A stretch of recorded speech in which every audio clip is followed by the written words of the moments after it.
Player 1, press A on your controller. Good. Now player 2, press A on your controller. Congratulations, you're now in couch co-op. There, was it that hard, supermassive? If you haven't seen my Little Nightmares 3 video or my top and bottom 5 games of 2025 video, then let me catch you up to speed. Little Nightmares 3 came out last year, and it was really bad, now in the hands of Supermassive Games rather than the original Little Nightmares devs Tertier Studios. They were busy working on another game for THQ Nordic, which is the topic of today's video, Reanimal, which after playing it, I can now safely call it by its actual name, Little Nightmares 3 for real this time. While Little Nightmares 3, okay, I'm getting tired of saying Little Nightmares, so I'll just use an alternative name for the rest of the video. While Big Trouble in Little China 3 just wallowed in the previous two games, Reanimal takes the next step with the formula and offers more artistic vision and creativity, but it's not without its faults. So let's stop beating around the bush and get right into it. I played this game co-op with the Duke, so I can't speak for how it works as a single-player experience, but the two characters this time around are handled so much better than Little Big Planet 3. Instead of the two-player mode feeling like a tacked-on addition that slowed down the pace of the game, Reanimal's two main characters have equal importance in the game while playing differently enough from each other, and it feels like the game was designed around the two-player mode. The kids you'll be playing as are named the boy and the girl, because I guess Tertier used up all their creativity on the rest of the game, so when it came time to name the two leads, their brains did a little fart mares. I played as the boy, and the Duke played as the girl.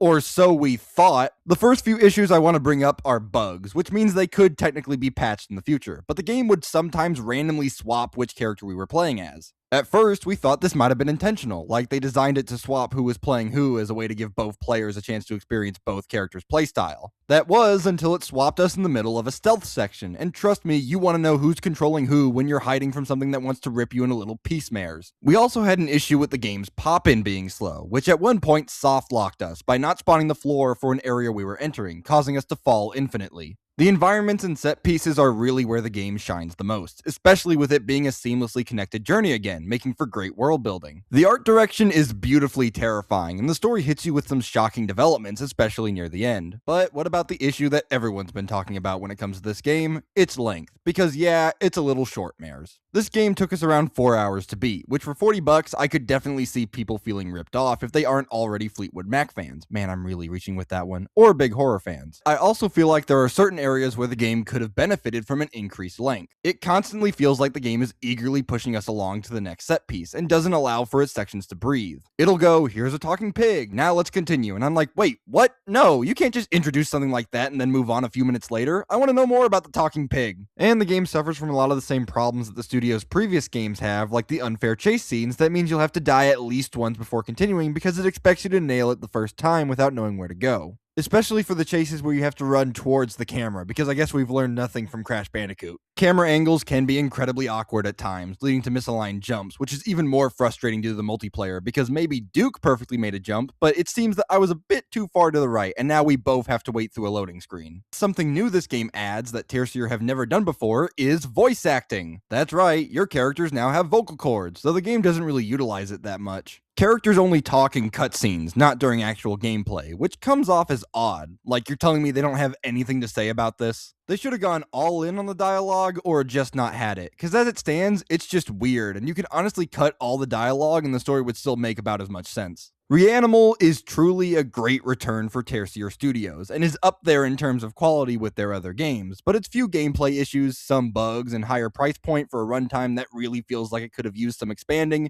means that I can't give it a recommendation. Yet. I definitely suggest you pick it up on a sale if you're interested though, because this game is a display of wonderful and traumatizing creativity that pokes and prods at your mind, even if there are a few little problem mares. That's all I got for now.